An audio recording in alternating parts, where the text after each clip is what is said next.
Welcome back. The Miami Herald's coverage of Venezuela has been exceptional, and that effort has been led by Antonio Maria Delgado.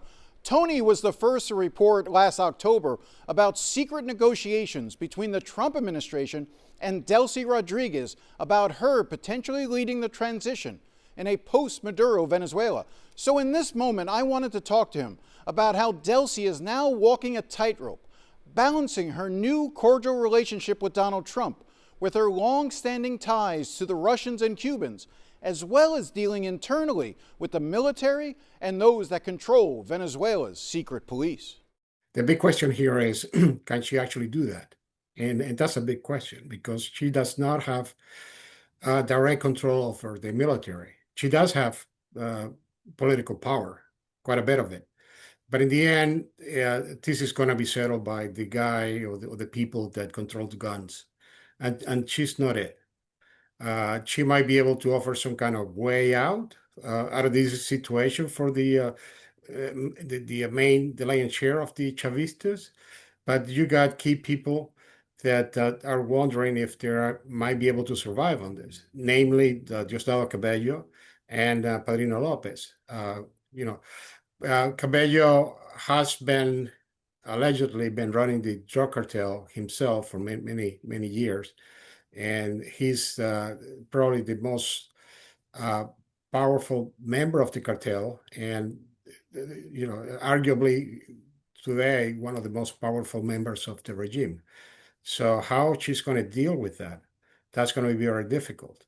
And what is she going to do, for example, if the U.S. demands that she hands over Cabello to face charges here? That would pose a serious problem. And the information we have been getting out of Venezuela is that Cabello have been working very quickly right now to shore up his control over the military and his control of the people all across the nation, all across the country, not just the capital, but all over the country, to try to put him in line to be able to hold that control in case he needs it against Delcy. I told you that earlier today I spoke to the former interim president of Venezuela, Juan Guaido, and he described Delcy as the interim dictator. That was the phrase that he used, which I thought was somewhat interesting. They seemed fine with the notion, or he seemed fine with the notion, that this could take 6 months, a year and a half before elections may be held, and that there's any sort of restoration of democracy. I'm curious, when you talk to, I know that you work with a lot of correspondents, that the Herald has, El Nuevo has, within Venezuela, people who are doing some extraordinary, very brave work.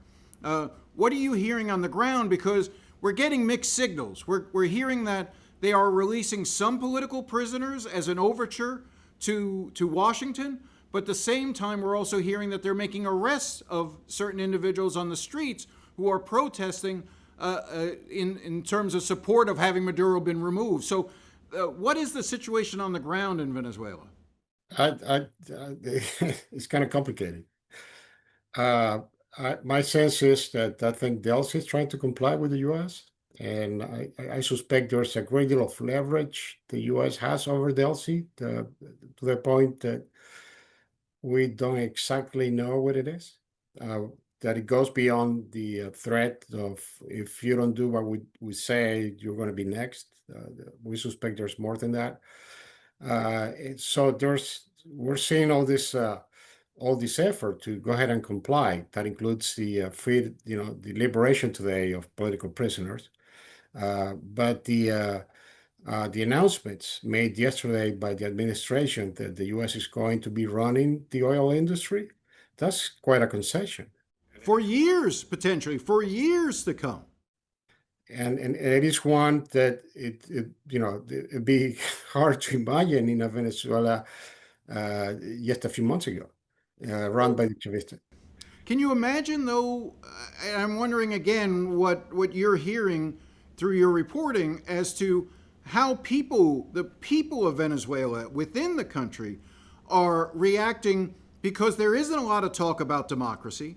There is a lot of talk about oil, and the way Donald Trump summarily dismissed Maria Corina Machado and Edmundo Gonzalez.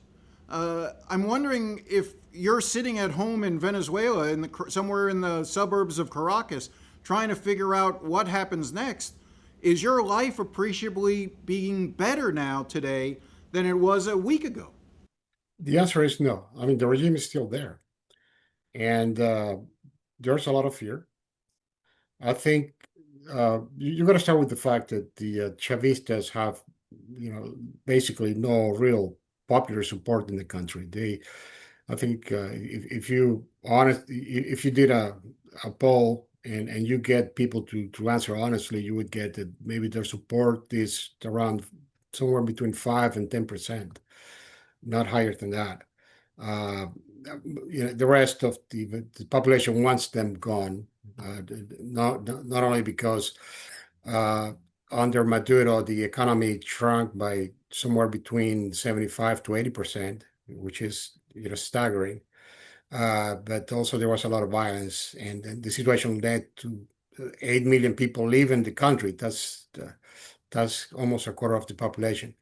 Uh, so I'm guessing a lot of people want to go out and celebrate, but they have this threat because they got the colectivos, the paramilitary groups outside, and there's for years there's a risk of grabbing you in the streets and being taken to a prison and being tortured, which is quite common in Venezuela.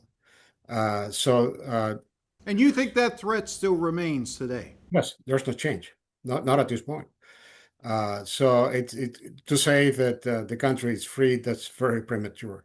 I tend to agree with Juan Guaido about this taking time because the key issues have not been resolved, namely the control of the military, which we know that, like I was saying earlier, that Delcy does not have. And the people that are opposed to this plan coming out of Washington, namely Gustavo Cabello and the defense minister and a whole lot of people, are the ones in control of the military.